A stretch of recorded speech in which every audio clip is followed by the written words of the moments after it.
سیدنا ابراہیم علیہ السلام پر یہ بھی پھر آزمائش امتحان۔ اللہ کریم نے فرمایا ماہم اے میرے خلیل اس اپنی زوجہ اور اس چھوٹے بچے اسماعیل کو ویرانے میں چھوڑاؤ۔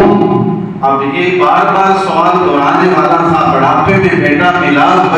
بیوی ہے، عورت کو کیسے جو ہے وہ گوارا کرتا ہے دل کے بندہ ویرانے میں، یہ گھر سے باہر چھوڑ آئے تو یہ گوارا نہیں کرتا۔ تو اللہ کے خلیل سیدنا ابراہیم علیہ السلام نے جو رب کا حکم تھا، آپ نے سوال آگے نہیں کیے کہ یا اللہ یہ بچہ، یہ بیوی، یہ ویرانے میں چھوڑا، نہ وہاں خوراک ہو، نہ پانی ہو، نہ کوئی اور انتظامات ہو، تو وہاں چھوڑاؤں، یہ سوال کیے ہی نہیں۔ جو رب نے کہا وہ کر دیا، اپنی بیوی کو بھی وہاں چھوڑا اور بیٹے کو بھی وہاں چھوڑا۔ پھر المختصر آپ چھوڑ کے آ گئے اور وہاں سے کھانے پینے کے سارے جو چیزیں تھی ختم ہو گئی، جو مشکیزیں میں پانی تھا وہ بھی ختم ہو گیا۔ پھر حضرت مائی ہاجرہ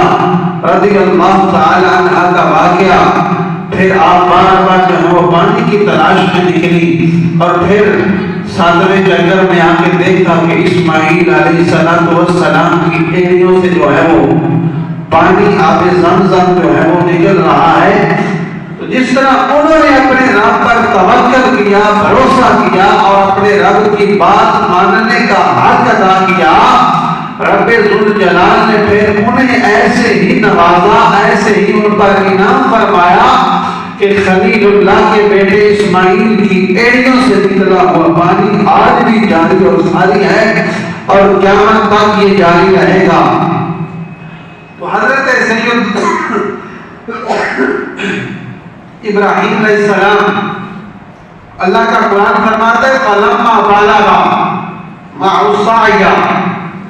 کہ پھر جب وہ کوشش کرنے کی عمر کو پہنچے، یعنی ساتھ چلنے کے، کوئی چھوٹا موٹا کام کرنے کی عمر کو،